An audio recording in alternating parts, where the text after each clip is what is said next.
I'm convinced.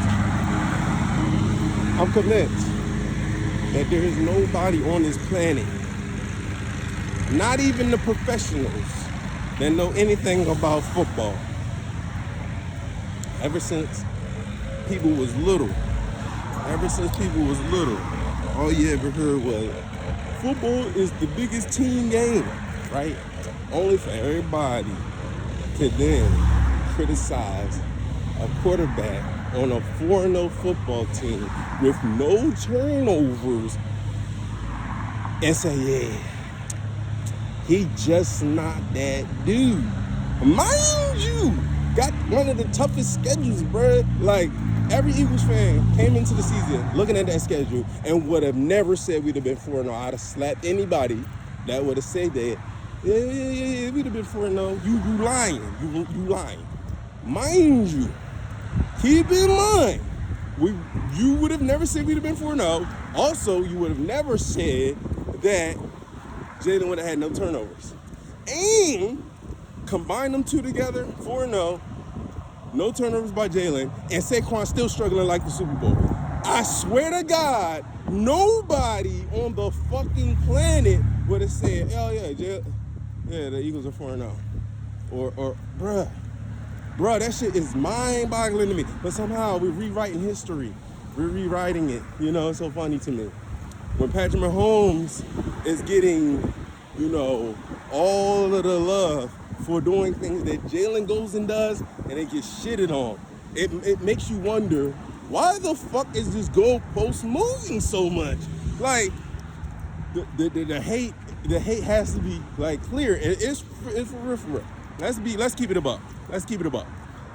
Cam Newton went through the same thing, bro. And the truth of the matter is, for the same reasons they don't want to mark him as one of those generational quarterbacks, it's for the same reason he's doing it to Jalen. It's the same reason. He'll never admit it. But like the same criteria they was measuring Cam Newton on, he can't go and then say, oh, I'm going to measure Jalen on a different criteria than they were measuring me.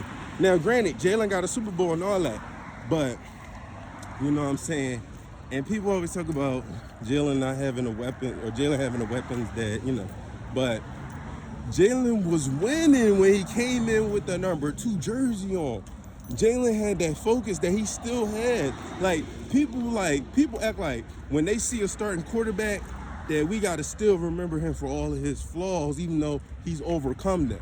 Because not only did Cam Newton go through this, so did Tom Brady.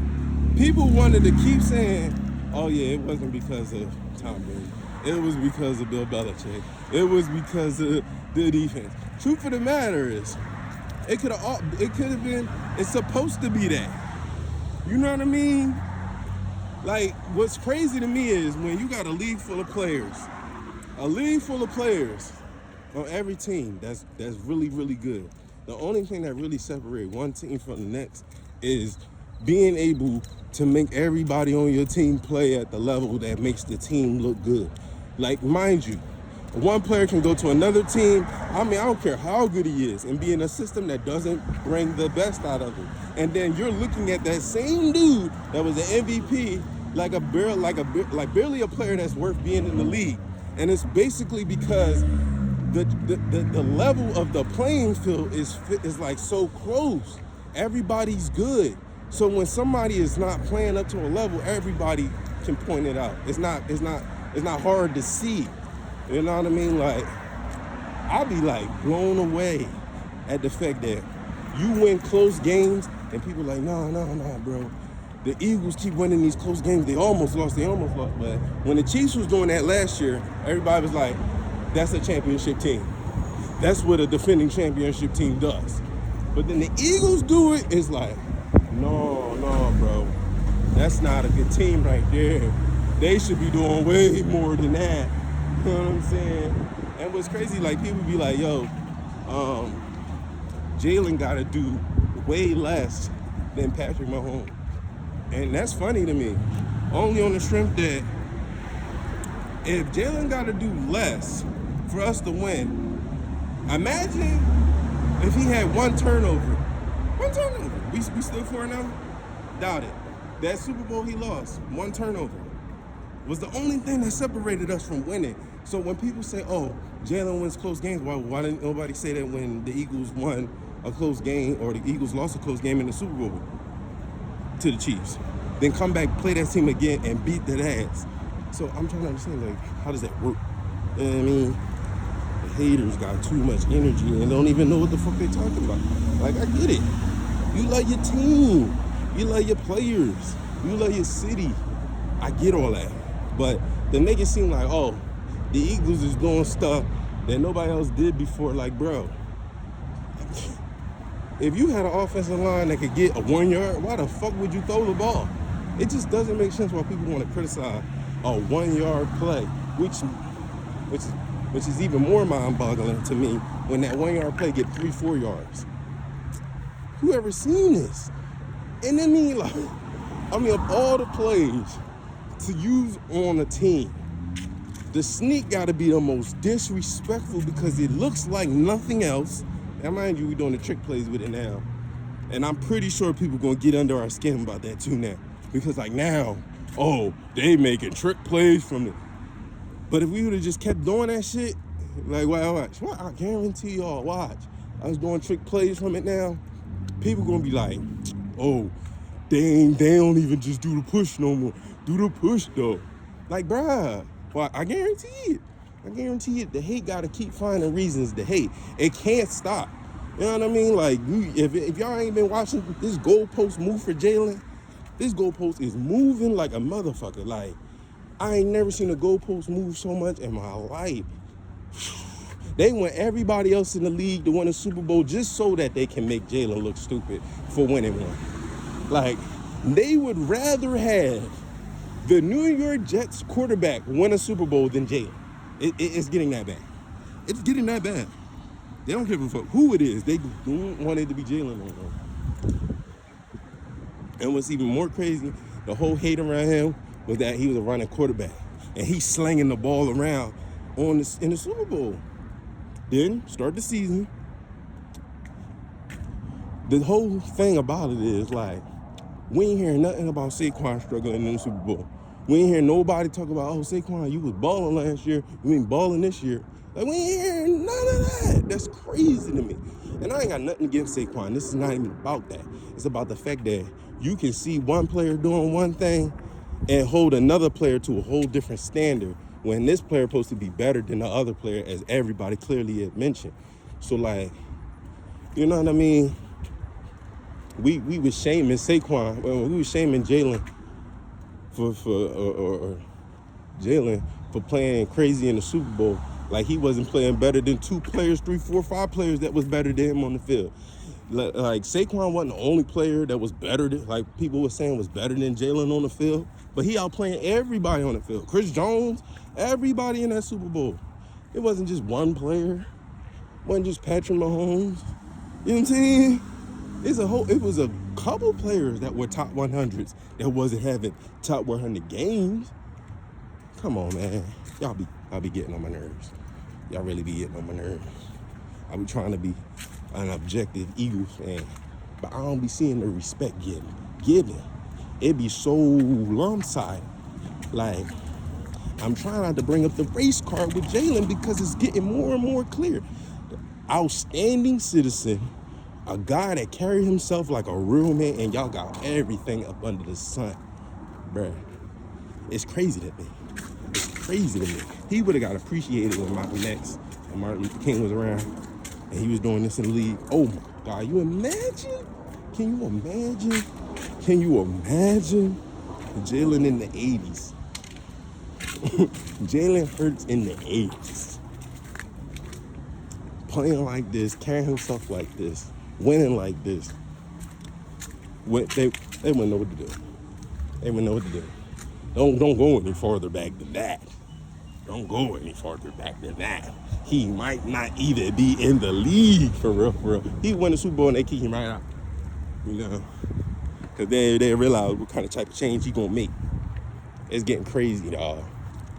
I'm like me and the Eagles fan, but like, When your team, like I know for every fan out there of the league, when your team finally become good, the last thing after being, on the borderline or figuring it out or let alone trash for a long time, last thing you want to hear in the news is that quarterback's winning, but he's not throwing turnovers, but he's, if, win, if, bro, it's crazy to me.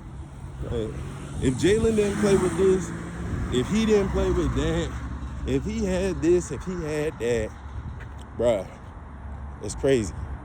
Like, he had Tyreek Hill and Travis Kelce.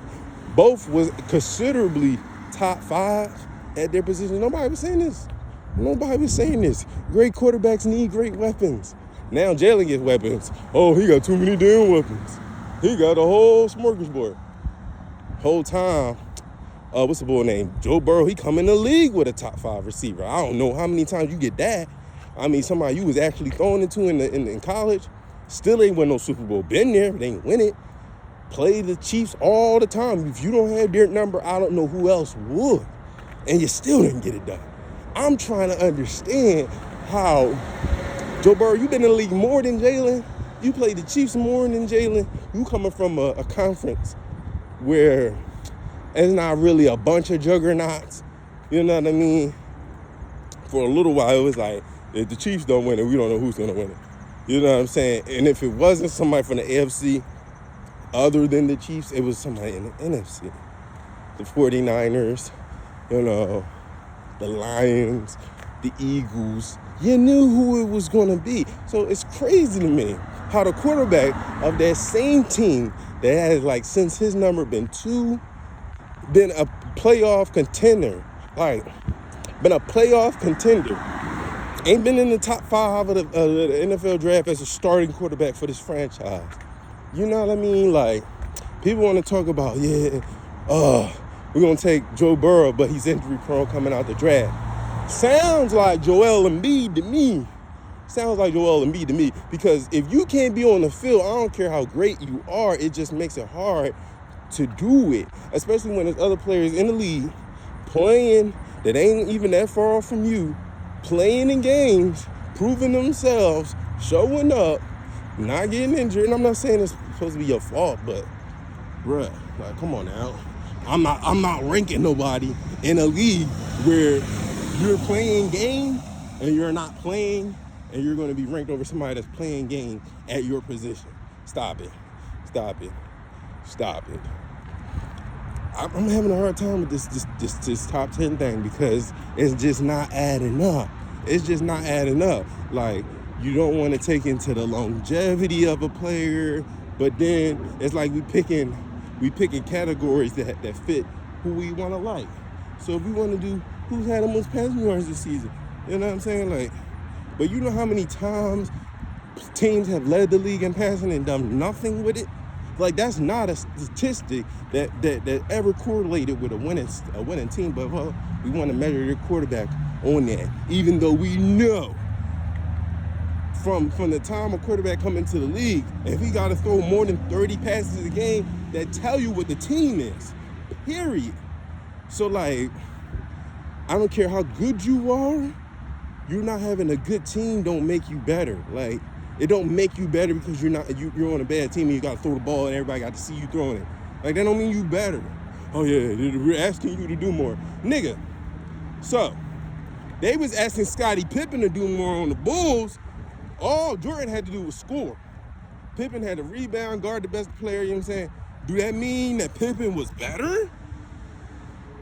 Y'all gonna hate that one. That means Pippen was better because they was asking him to do more. If we're going to do the top NBA ranking, who we asking who to do more? Gotta get. Come on now, y'all. Because we go this with anything. We really can. We can go with this with anything. Y'all just backing yourselves in the corners. You know what I'm saying? And what's beautiful in a world like this is to have a mentality where if somebody compliments you and they giving you praise, you like, bet, I need to keep working. And if somebody giving you criticism, you like, bet, I need to keep working. You feel me? Because if you got that, nigga, even if nobody's saying nothing to you, I probably would suspect you saying to yourself, I need to keep working. You know what I mean? And that's where consistency falls at. You know what I mean? That's where I started living in. I need to keep working, period. I don't care what it is, being a good father, being a good brother, being a good anything. I just need to keep working, you know? And then you just find ways to just be proud of all of the growth you're doing. Like, people, you don't have to be perfect. That's why I keep making that, you know what I'm saying? Like, the Eagles don't need to be perfect to be the best team in the league. Everybody want to see perfect every season. And if you can't see perfect in a team, then they're not the best. And it's up for argument to prove who the best is. And truthfully, none of it really matters until the last game of the season. None of it matters. Who's the best team week 1, 4, 8, the bye week, 30th, you know, the 22nd week of the season? At the end of the day, if you're not the best by the last snap of the Super Bowl, it don't matter. Don't matter. All that shit don't matter. So, like, you know what I mean? This is why Jalen keeping his mind focused and stacking them trophies and bringing them Jones home. You know what I mean? However they come. Like, whether he getting them externally or internally. Because every trophy for a person that's working like Jalen is, oh, I'm playing better today. Oh, I see this defense that I didn't see before. Oh, I'm actually able to use my feet a whole lot less than I ever was able to use it in my whole entire life. And that, bro, truth of the matter is, that's more dangerous than anything that people want to keep slighting Jalen for. That part of his game is the most dangerous part of the game of any player. I don't care what position he is. That is the most dangerous part of any player's game. Is when they can identify weaknesses and attack them with relentless effort and determination to get better. You know what I mean? Because when you thinking about it like that, you looking at the Eagles like, damn, Saquon already think like that. Damn, Devontae already think like that. Damn, AJ already think like that. Damn, and we throwing shade on the quarterback, and he's still young, and he think like that. Bro, that's why people talking about it. That's why y'all scared. Y'all know it really don't go nowhere but for a player like that. He not trying to be like, oh, I'm trying to throw the ball 66 yards next play. Like, no. It's like, I'm trying to make the best play in the worst situation. When things for normal quarterbacks that trust their arm and so egotistical and gotta be the ones on top of the victory and the stat sheet, I'm sitting back chilling and letting God take this game to the victory. And however God allows me to be placed inside this victory, I'm gonna take it. I'm gonna take it. If he wants for me to throw for 337, I'm throwing for 337. If it's meant for me to throw for 119 and rush for 112, it's meant to be. That's how I love that. Like, I really do. Because what people fail to realize, that's why Michael Jordan gravitated to him. That's why Michael Jordan gravitated to Kobe. Because at the end of the day, Kobe don't Kobe want to score. But the truth of the matter is, Kobe want to win, bro. Kobe you never heard Kobe like, I need to have 80 points every game. Like, Kobe wanted to win, bro. He wanted to win, bro. And we keep taking that shit and we keep taking that and looking at it when it was Kobe. And then when we looking at it when it's Jalen, it's like, Like, bro, it's crazy. It's crazy to me. It's really crazy. All the greats, I don't care what position. If Tom Brady had to run for a first down, my nigga, he was running. You know what I mean? Like, it was about the fact that these players gonna do whatever it takes. You know what I mean? And that's why you love them.